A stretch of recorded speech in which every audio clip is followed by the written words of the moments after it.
Hi hello నమస్తే welcome to sauce TV. నేను మీ చందు. ఈరోజు మనం ఒక 2 కార్ల గురించి అయితే మాట్లాడుకోబోతున్నాం అనమాట. ఈ కార్లు మీకు రోడ్డు మీద కనిపించేటప్పుడు సేమ్ ఈక్వల్గా ఉండే కార్స్ అనమాట. కాకపోతే డిఫరెంట్ లోగోస్తో కనిపించే ఈ యొక్క 2 కార్లు. మీరు జస్ట్ ఆ లోగో అనేది తీసేస్తే ఈ 2 కార్లలో ఏది ఏ కార్ అని కనుక్కోవడం కూడా చాలా కష్టం అనమాట. అలాంటి కార్స్ గురించి అయితే ఈరోజు మనం డిస్కస్ చేయబోతున్నాం. ఇంకెందుకు ఆలస్యం, మరి మెయిన్ వీడియోలోకి వెళ్ళిపోదాం పదండి.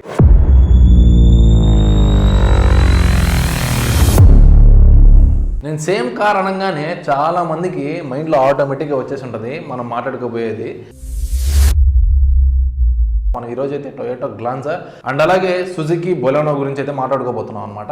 ఈ 2 కార్లు మీరు మార్కెట్లో కానీ రోడ్డు పైన కానీ ఎక్కడైనా చూసినప్పుడు చాలా సిమిలర్గా అయితే కనిపిస్తూ ఉంటాయి అనమాట.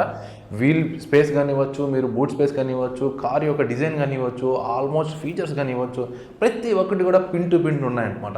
ఎందుకనుకుంటే ఒకే మ్యానుఫ్యాక్చరింగ్ యూనిట్ నుంచి బయటకు వచ్చే 2 కార్లు కాబట్టి ఆబ్వియస్గా ఒకేలాగా ఉంటాయి. మీకు సింపుల్గా చెప్పాలనుకుంటే ఈ కార్ యొక్క ఇంజన్ కానివ్వచ్చు, ఇంటీరియర్ కానివ్వచ్చు, ఫీచర్స్ కానివ్వచ్చు, ప్రతి ఒక్కటి కూడా సేఫ్టీ విషయంలో కూడా ఆఖరికి ఈ కార్లు అనేవి సిమిలర్గా ఉంటాయి అనమాట.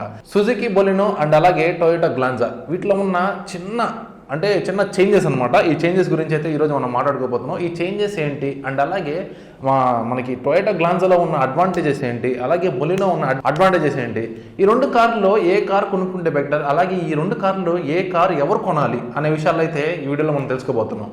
ఇప్పుడు మనకి మార్కెట్లో ఉన్న టొయోటా గ్లాన్జా, ఇంకా దీని ఇంజన్ విషయానికి వచ్చేసరికి మనకి 1.2 పెట్రోల్ ఇంజన్ అయితే వస్తుందన్నమాట. ఏది గ్లాన్జాలో కానివ్వచ్చు, బొలెనోలో కానివ్వచ్చు, రెంట్లో సిమిలర్గా అయితే ఉంటుంది మనకి. ఇంకా పవర్ విషయానికి వచ్చేసరికి 88.5 bhp అయితే వస్తుందన్నమాట. ఇంకా వీటి ఫీచర్స్ విషయానికి వచ్చేసరికి మెయిన్గా ఇంజన్ చూసుకున్నట్టయితే మనకి 1.2 పెట్రోల్ ఇంజన్ అయితే రావడం జరుగుతుంది. ఏదైనా గ్లాన్జా కానివ్వచ్చు, బొలెనో కానివ్వచ్చు, సేమ్ ఇంజన్ అయితే రావడం జరుగుతుంది. ఇంకా పవర్ విషయానికి వచ్చేసరికి మనకి 88.5 bhp పవర్ అయితే మనకైతే రావడం జరుగుతుంది. టార్క్ విషయానికి వచ్చేసరికి 130 Nm అయితే రావడం జరుగుతుంది అనమాట. గ్లాన్జాలో కానివ్వచ్చు మనకి, అండ్ అదేవిధంగా బొలెనోలో కానివ్వచ్చు. ఇంకా మనకి గేర్ బాక్స్ విషయానికి వచ్చేసరికి మనకి మాన్యువల్, ఆటోమేటిక్ రెండు కార్స్లో అయితే ఈ వేరియంట్స్ అయితే అవైలబుల్గా ఉంటాయి అనమాట. ఇక డ్రైవింగ్ ఫీల్ విషయానికి వచ్చేసరికి మీరు 2 కార్లు ఏ కార్ అయినా సరే సేమ్ యాజ్ టీజ్గానే ఉంటుంది. ఇంకా మెయిన్గా మనం చూసుకున్నట్టయితే ఈ మైలేజ్ యొక్క విషయానికి వచ్చేసరికి 2 కార్లలో మనకి పెట్రోల్ వేరియంట్, అదేవిధంగా సిఎన్జి వేరియంట్ కూడా రావడం జరుగుతుంది అనమాట. ఇంకా పెట్రోల్ వేరియంట్ వచ్చేసరికి మనకి 22.6 kmph వరకు అయితే రాబోతుంది అనమాట. 1 లీటర్కి మనకి 22.6 కిలోమీటర్ల వరకు అయితే రాబోతుంది. అంటే గ్లాన్జా కానివచ్చు, బొలెనో కావచ్చు, సేమ్ ఇదే ఉంటుంది అనమాట. ఇంకా సిఎన్జి విషయానికి వచ్చేసరికి మనకి 1 kg వచ్చేసరికి 30+ మైలేజ్ అయితే రావడం జరుగుతుంది. సేమ్ 2 కార్స్లో కూడా ఆ మైలేజ్ అనేది ఈక్వల్గానే ఉంటుంది. ఇంకా ప్రైస్ విషయానికి వచ్చేసరికి మన ఇండియన్ మార్కెట్ ప్రకారం అయితే lakhs అబోనే ఉంటుంది అనమాట ఎక్స్-షోరూమ్ ప్రైస్. అదేవిధంగా మీరు బొలెనో చూసుకున్నట్లయితే మీకు 5.99 అయితే ఉంటుందన్నమాట ఇండియన్ మార్కెట్ ప్రకారం. అండ్ అదేవిధంగా దీంట్లో వేరియంట్స్ ఉంటాయి కాబట్టి ఆబ్వియస్గా ఈ వేరియంట్స్ ప్రకారం ఈ ప్రైస్ అనేది మారుతూ ఉంటుంది. మీకు ఎట్లా చూసుకున్నా కానీ దాదాపు ఒక 10 lakhs నియర్లీ, అంటే అప్రాక్స్గా చెప్పను, నియర్లీ మనకి 10 lakhs వరకు అయితే బడ్జెట్ అయితే పడుతుంది అనమాట. ఇంకా ఈ 2 కార్లలో బడ్జెట్ కొంచెం తగ్గే అవకాశం ఏదైనా ఉంది అంటే అది ఖచ్చితంగా బొలెనో అని చెప్పుకోవచ్చు. గ్లాన్జాతో కంపేర్ చేసుకుంటే మనకి బొలెనో ప్రైస్ అనేది 30 నుంచి 60,000 వరకు కొంచెం లెస్ అయ్యే అవకాశం అయితే ఉంటుందన్నమాట. ఇంకా ఇందాక మనం మాట్లాడుకున్నట్టు అడ్వాంటేజెస్, బొలెనో అండ్ గ్లాన్జా ఈ రెండిట్లో ఉన్న అడ్వాంటేజెస్ ఏంటి?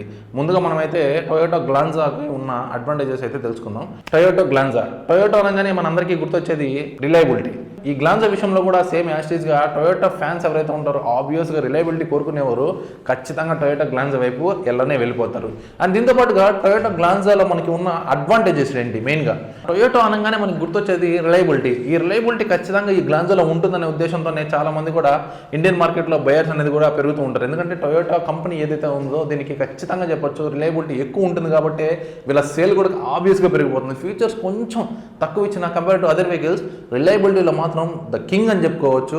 టొయోటా గ్లాన్జా ఎవరైతే పర్చేస్ వస్తారో వీళ్ళకి ఫ్యూచర్లో రీసేల్ వాల్యూ కంపేర్ టు బొలెనోతో కొంచెం హైగానే ఉంటుందని చెప్పుకోవచ్చు. మీకు ఆ సర్వీస్ పరంగా చూసుకున్నట్లయినా కానీ, లేకపోతే ఆ ప్రీమియం ఫీల్ అనేది సర్వీస్లో ఖచ్చితంగా టొయోటా కంపెనీ వాళ్ళు 100% మీకు ప్రొవైడ్ చేస్తారు. ఇంకా సుజుకి గురించి చెప్పాలంటే తక్కువ బడ్జెట్లో, తక్కువ మెయింటెనెన్స్తో ఎక్కువ మైలేజ్ ఇచ్చే వెహికల్స్ ఏదైనా ఉన్నాయి అంటే ఖచ్చితంగా సుజుకి అని చెప్పుకోవచ్చు అనమాట. సుజుకి బొలెనో విషయానికి వచ్చేసరికి దీని యొక్క అడ్వాంటేజెస్ ఏంటంటే బడ్జెట్ మీరు కంపేర్ టు గ్లాన్జా కంపేర్ చేసుకున్నట్టయితే మీకు 30 నుంచి 60,000 తగ్గే అవకాశం అయితే ఉంటుంది. దీంతో పాటుగా మీకు మెయింటెనెన్స్ అనేది గ్లాన్జాతో పోల్చుకుంటే బొలెనోకి కొంచెం చీపర్గా ఉంటుందని చెప్పి ఆబ్వియస్గా చెప్పుకోవచ్చు. అండ్ దీంతో పాటుగా సర్వీస్ ఓన్లీ షోరూమ్స్ మాత్రమే కాదు, మీరు చిన్న విలేజ్ దగ్గర నుంచి, టౌన్ దగ్గర నుంచి ఎక్కడైనా ఏ సిటీ అనేది సిటీ దగ్గర నుంచి విలేజ్ దాకా ఎక్కడైనా కంపేర్ చేసుకోండి, మీకు ఆ సర్వీస్ అనేది ఆబ్వియస్గా ఇండియాలో అయితే 100% దొరికిపోతుంది. అండ్ దీంతో పాటుగా ఈ స్పేర్ పార్ట్స్ ఏవైతే ఉంటాయో ఎక్కువ మీకు లభించే అవకాశం అయితే ఎక్కువ ఉంటుందన్నమాట. కంపేర్ టు అదర్ కంపెనీస్ విషయానికి వస్తే ఏమంటుంటుంది,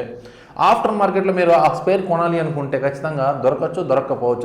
అదే మీరు సుజుకి పార్ట్స్ చూసుకున్నట్లయితే మీకు ఇండియన్ మార్కెట్లో ఖచ్చితంగా చిన్న షాప్ దగ్గర నుంచి పెద్ద షాప్ దాకా ఖచ్చితంగా దొరికేస్తాయి అనమాట. ఇంకా ఈ పార్ట్స్ రేట్స్ విషయానికి వచ్చినా కానీ, మెయింటెనెన్స్ విషయానికి కానీ, ఇవన్నీ కంపేర్ చేసుకుంటే అడ్వాంటేజెస్ అని చెప్పుకోవచ్చు అనమాట. గ్లాన్జాతో కంపేర్ చేసుకుంటే మీకు మెయింటెనెన్స్ అనేది ఖచ్చితంగా బొలీనోలో కొంచెం తగ్గే అవకాశం అయితే ఎక్కువ ఉంటుంది. పార్ట్స్ కానివ్వచ్చు అండ్ అలాగే మెయింటెనెన్స్ కానివ్వచ్చు, ఇవన్నీ తగ్గే అవకాశం ఎక్కువ ఉంటుంది. కాబట్టి కొంతమంది జనాలు ఎవరైతే తక్కువ బడ్జెట్లో మనకి వెహికల్ కావాలి, మన వెహికల్ పర్చేస్ చేసిన తర్వాత కూడా మనకి ఆ మెయింటెనెన్స్ ఏదైతే ఉంటుందో ఆ మెయింటెనెన్స్ కొంచెం చీపర్గానే ఉండాలి అని ఆలోచించే వాళ్ళు ఖచ్చితంగా బొలీనో వైపు వెళ్ళిపోవాల్సిందే. ఇంకా మనకి సేఫ్టీ విషయానికి వచ్చేసరికి మనకి 2 కార్లు అయితే 6 ఎయిర్ బ్యాగ్స్ అయితే ఇవ్వడం జరుగుతుంది అనమాట. 6 ఎయిర్ బ్యాగ్స్తో పాటు మనకి ABS, ESP and hill hold and ఇంతే కాకుండా మనకి రేర్ కెమెరా ఎక్సెట్రా ఇలాంటి ఫీచర్స్ అయితే చాలా అయితే ఇవ్వడం జరుగుతుంది అనమాట. 2 కార్లు ఆబ్వియస్గా సిమిలర్గానే ఉంటాయి, ఎందుకంటే compare to 2 okay manufacturing unit నుంచి బయటకు వస్తున్న 2 కార్లు కాబట్టి ఆబ్వియస్గా 2 కార్లో ఉన్న ఫీచర్స్ కూడా సిమిలర్గానే ఉంటాయి. సో చూసారు కదా, ఈ 2 కార్లో మీకు ఏ కార్ అంటే ఇష్టమో ఖచ్చితంగా కామెంట్ చేసేయండి. ఇలాంటి మరిన్ని ఇంట్రెస్టింగ్ టాపిక్స్ గురించి వెంటనే మన సాక్షి టీవీని అయితే సబ్స్క్రైబ్ చేసేసుకోండి. మెడికవర్ క్యాన్సర్ ఇన్స్టిట్యూట్ మన నెల్లూరులో అత్యంత అనుభవజ్ఞులైన వైద్య నిపుణుల ఆధ్వర్యంలో అన్ని రకాల క్యాన్సర్ వైద్య సేవలు, అధునాతన పెట్ సిటీ స్కాన్ ద్వారా 5 నిమిషాల్లో క్యాన్సర్ నిర్ధారణ మరియు చికిత్స అందిస్తోంది. దక్షిణ భారతదేశపు మొట్టమొదటి హాల్సియన్ రేడియేషన్ థెరపీ మెషిన్ మరియు బోన్ మ్యారో ట్రాన్స్ప్లాంట్ అందుబాటులో కలదు. ఆరోగ్యశ్రీ మరియు ప్రభుత్వ అనుసంధాన ఉద్యోగులకు CGHS, EHS, ఆరోగ్య భద్రత, మరెన్నో బీమాలు మరియు నగదు రహిత చికిత్స అందిస్తోంది మీ నెల్లూరు మెడికవర్ క్యాన్సర్ ఇన్స్టిట్యూట్, చింతారెడ్డిపాళెం, నెల్లూరు.